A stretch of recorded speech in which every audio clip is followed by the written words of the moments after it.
one were to specify the properties of an ideal sequence for phylogenetic study, the list might include that it would lack a complicated structure. It would have a straightforward mode of genetic transmission, a high mutation rate. It'd be easy to isolate and distinguishable, yet commonly distributed amongst a wide variety of organisms. To a large degree, mitochondrial DNA exhibits those characteristics.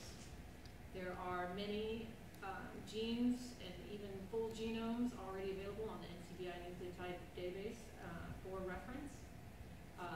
On the other hand, there is one major limitation that is it can work as effectively one gene, and you will not get all of the phylogenetic information that you need from mitochondria. There need to be diverse genes.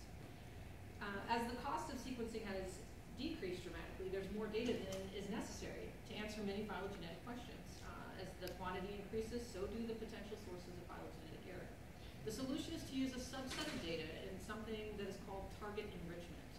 Our lab uses anchored hybrid enrichment, but no enrichment process is 100% efficient. And what is in that bycatch? What is in that what you're not targeting? And how do you end up targeting it after the fact? How do you get it out of your data? This graph shows the effect of enrichment efficiency and genome size on expected coverage. This calculation assumes a mitochondrial genome size of 16 kilobases, a mitochondrial copy number of 1,000, and a target size of 100 kilobases. As we go from left to right, as you would expect, the target coverage increases. But as you go from bottom to top, you can see that as your nuclear genome size increases, your target coverage will decrease. But what about that bycatch that I've been telling you about? Mitochondrial DNA has a wide parameter space into which we have high level of coverage. For this particular study that I'm looking at, we have, I think, between 10 and 100x coverage, which is a little lower than what you may find in your data. But I think that this is great news for me, since I'm developing a tool to extract that mitochondrial data. So why not just go in and extract it with Denovo Assembly, as we heard in the last talk. Denovo Assembly is really costly. If you have thousands of data sets, it's not something you want to do for every data set. And reference genomes, not only do they introduce bias, they introduce bias more as you get distant and more distant away from the species that you're looking at. In a sample of 1,300 squamates that I was looking at, I was only able to find, I think, 15 species references and 25 at the genus level. That's out of 1,000. That's less than 3% even have references available. So reference assembly is not an option. And I have developed a different approach than our last speaker, in the sense that I want to use both. I want to use both reference and de novo-based assembly, and include those genes that we do have references for at the species level and even at the subspecies level as sort of a starting point, and move on from there. The problem is there are a lot of time-consuming steps involved. You don't want to go online and find every possible gene that's closely related and every, at the genus level and so on, like how close can I get? And that's just going to take too much time, especially if you have thousands of data sets. So what I am aiming to do is to automate the process of finding the closely related references and extending those genes as seeds, as a starting base with Denovo Assembly. My workflow starts out with a sample list. Here we have one example. We do a gene search. Here are a few examples of genes that you can commonly find on the NCBI nucleotide database. If we start at the species level and we cannot find the gene at the species level, we'll do another search. Let's say COX1, we didn't find it at the species level. It'll go from the genus level to the subfamily, the family, and so on. It will try to find the closest match. And then from there, we'll take all of our samples, do a taxonomy search, and get the metadata and put it into a database.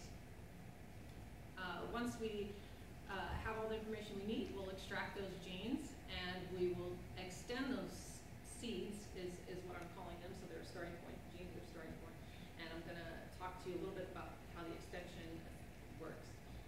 But from there, we can align our extended seeds and come up with either full consensus genomes or just use the genes themselves in phylogenetic studies. So downstream analysis, it's up to you. But let's talk a little bit about that gene extension. So here are 5 genes that I have selected, and you can select any genes you want. So the first iteration does a reference mapping to those genes, and you may get only partial coverage. The second stage starts to extend what you started out with in a de novo-based assembly, and then it iteratively goes through the process. Here we're kind of getting stuck at the top. That's where our control hypervariable region is. We don't expect to always completely have the control region covered. If we do, it's nice. If not, we try to get as much as we can. And the goal is to have some assembly in all the way around if we can. So here are some of the results.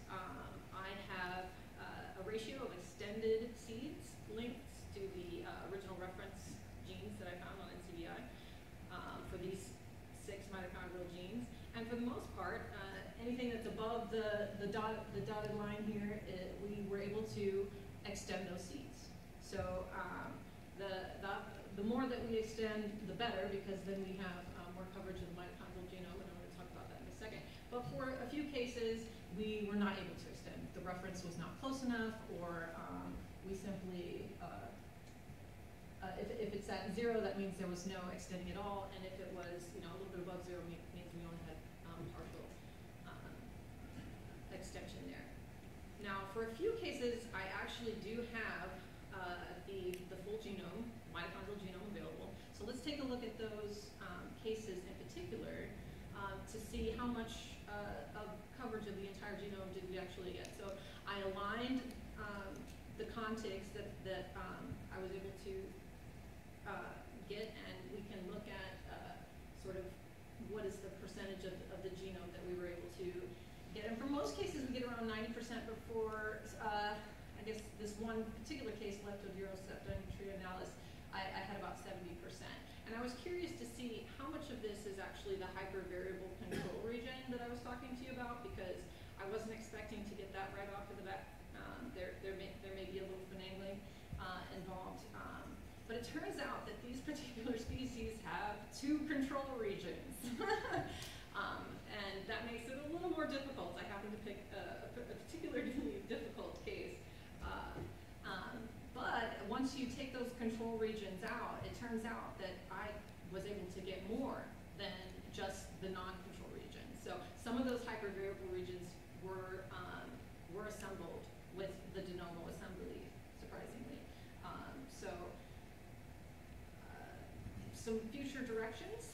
I'd like to improve the results by extending the genes individually. I didn't think about it at the time, but currently it extends all of the genes at the same time, which means you're going to have reads that are competing for the different extensions. So doing them separately is the first thing that I want to change. The second is to maybe modify the extending algorithms that I'm using to include iterative gap closure.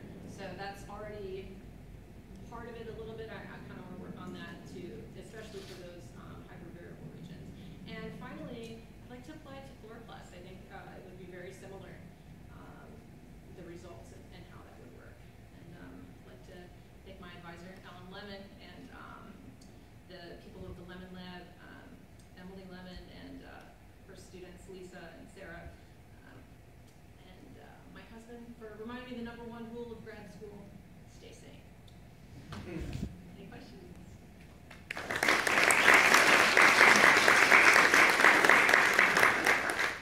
Are you doing paired end sequencing, and could you potentially incorporate that into your It is incorporated, yes. In the initial stages, I didn't quite mention that, but the reads are merged in advance. Are merged? Yeah. I think back there in the Nice talk. Can you explain to me your extension process a little bit more? Is it something like, and you can extend to something like Price, which is a software tool, or you can do mapping and remapping, and that seems very computationally expensive. Exactly. There are many methods that you can use, and I actually have multiple methods that I use. I don't have a single method, and I'm testing out various methods, so there is no one method. I'm using something called MitoBIM, which runs Mira iteratively, and that's commonly used for mitochondrial genome. This sort of thing. But I'm also using other algorithms as well. One that my advisor has created in his lab, and various others, just to see exactly what you're talking about. How do they compare? Yeah, and if you try with the genomes you said about that, and you can try just running something like Ray. Exactly. Yes, I have run all of the genomes through SeqMan, NGen, and Genius. The problem with Genius is you can't do it iteratively, which is the problem, but you can do SeqMan, NGen iteratively. The problem with that, though, is that when you have a gap, you actually had to go in and drag the reads and realign them by hand, and it wasn't working. Yeah. But I was able to get better results with this using Mitochondrial was the best out of the ones that I tested than even using SeqMan. And when I had called SeqMan to ask them how much it would cost me to buy a SeqMan for myself, so I didn't have to do it at school, $13,000. Yeah, $13,000. But you know, Genius is only $2,000 for school, and $2,000 to graduate. So.